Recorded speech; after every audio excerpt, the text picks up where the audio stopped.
Good morning and welcome back to Of Sparrows and Butterflies. My name is Emma, and if you're brand new here, welcome. And for those of you coming back, thank you for sticking around. Today I have for you another Evan-Moor review slash walkthrough. Today's going to be from their Skill Sharpeners Critical Thinking book, grade 6. This book is completely different from any of the other Evan-Moor products that I've ever used, so I was really excited to be able to get my hands on this.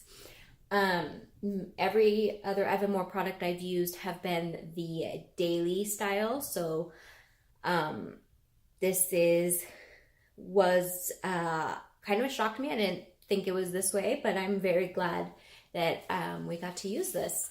So before I jump into this, just wanted to give a shout out and thank you to Evan-Moor for supplying me with this book to do a walkthrough of it, a review of it, and give my thoughts and opinions on it. We are a homeschooling family. I feel like a lot of the Evan-Moor products are geared towards public school families, but they can definitely be used in your homeschool. So I'm reviewing the grade 6 one, and you're going to notice in here that I don't have, there's no writing in it. So we did use it. I made copies of it. So my kids are in 5th and 7th, so I ended up making copies of the pages that I wanted my daughter to do, who's in 7th, and had her do those. And then I'm saving the actual book for my son to do next year when he's in 6th grade. So my daughter did do quite a few of these pages, and we really enjoyed them. So you're going to get to see this nice and neat and not all, kid written in. So when you open up the book, the first thing that I noticed is that all of the pages are perforated, so they're able to be ripped out very easily. So you're able to make these into like little packets if you wanted to. So I really like that about it. This book for the 6th grade is split up into 4 categories, and then each category has 2 subcategories. So we have the animal kingdom, which has the predators and the prey. Then we move into time, which is looking back and looking forward. And then we move into technology, which talks about solutions and what's possible. And then finally we have places, at home and around town. So each of these within their thing have a read it or read all about it. So there are facts about that topic. Tell what you know, where your child is going to give their thoughts, their opinions. And for some of them, there's a couple tell what you know pages, and for some, there's only like 1 or 2.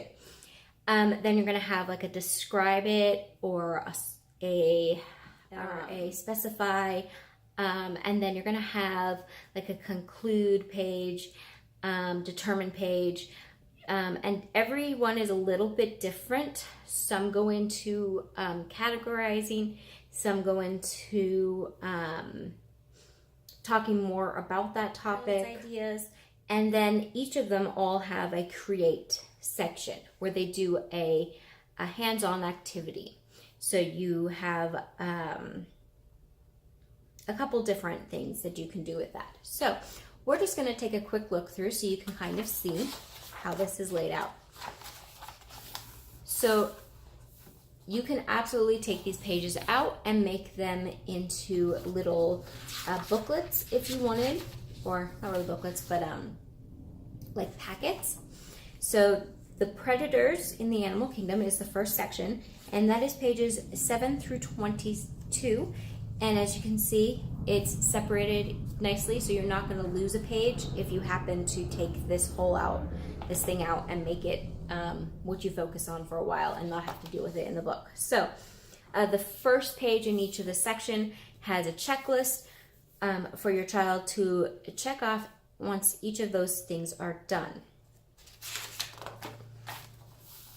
The read about it section has a decent amount of information, facts about that topic. So this one is facts about predators. And then it comes over and it has you fill in some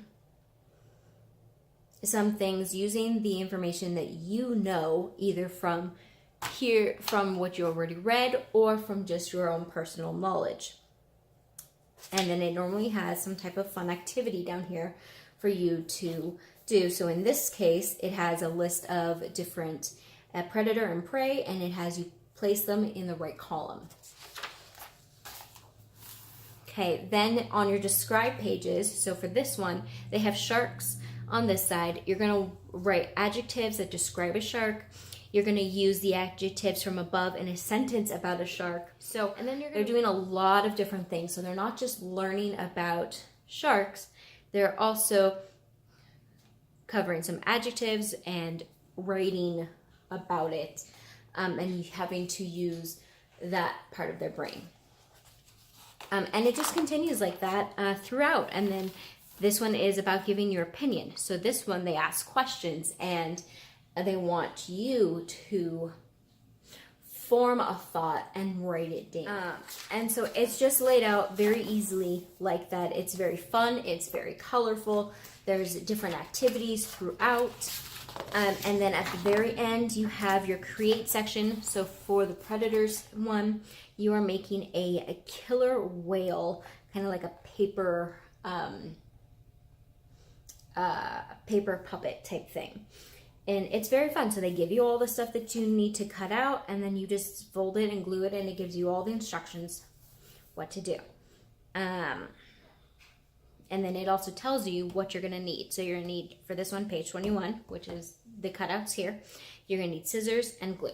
That's it. So it's not like this giant project. It's something that the kids can absolutely do on their own and have fun with it. Okay, and then you're going to move straight into the prey. So I'm not going to walk through each and every single one of them, but I did want to go to the technology section because this is something that I feel is very important and unfortunately is lacking in homeschools, at least from what I have seen. So this one is about solutions. So it talks about technology solutions, and it talks about the internet and how you can use the internet, like different ways. So it has them list 15 different ways. Then on this one, it talks about cell phones, and it asks a question, which I think is a very good question. Remember, this is 6th grade. This isn't younger. So 6th grade is about the age where kids are starting to realize, oh, other kids have cell phones. So when can I have cell phones? And some 6th graders have them, some don't. If you're in the public school, I want to say it's more do than don't. But the very first question is, do you think kids your age should have a cell phone? And then it has them say why or why not. And I think that that is a perfect starting point for cell phones and technology related things, is having them express to you, besides the whole I just want it, let's talk about why you should be able to have it. And then it goes into some inventions and some other activities. And it just keeps going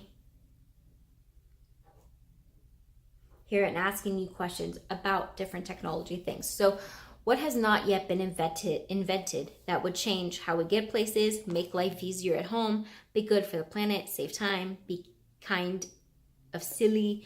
It gets their brain thinking, oh, what could I invent type of thing. So it doesn't really give you like a whole bunch of information about like safety on the internet, but it gets the technology conversation started, is what I feel.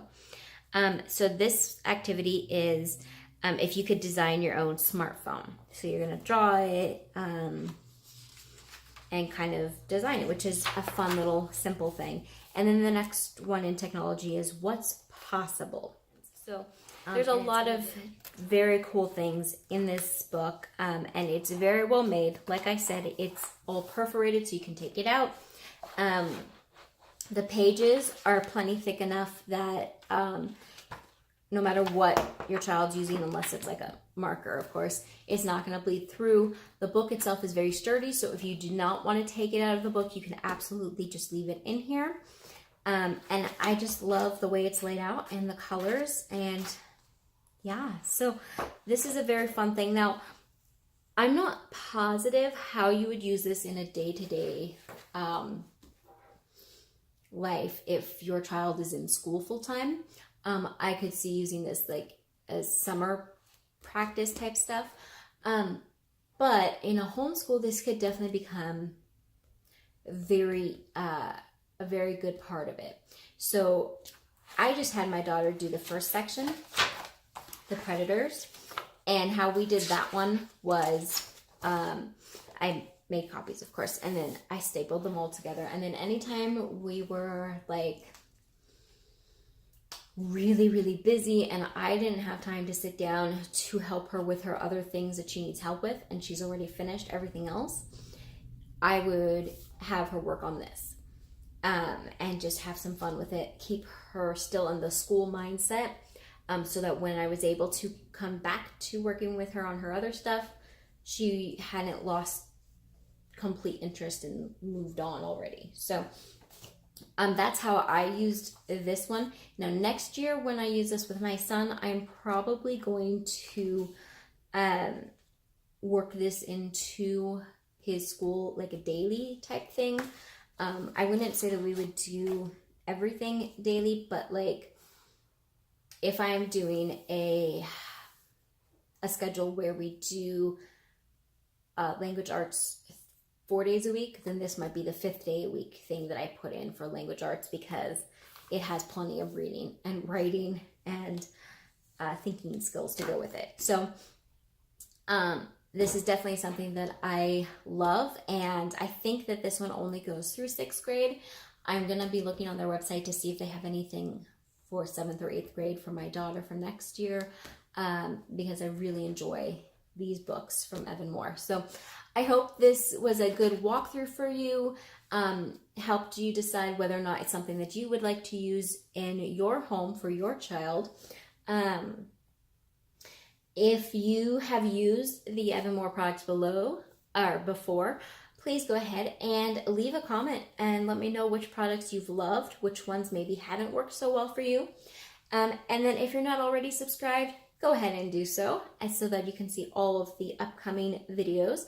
And thank you all for watching. If you've stuck around for this pretty long review, I am very grateful. I will have below links to this exact product as well as just the Evan-Moor site for you to go check them out and see for yourself if there's something that you might want to try out for your family. Thank you for watching.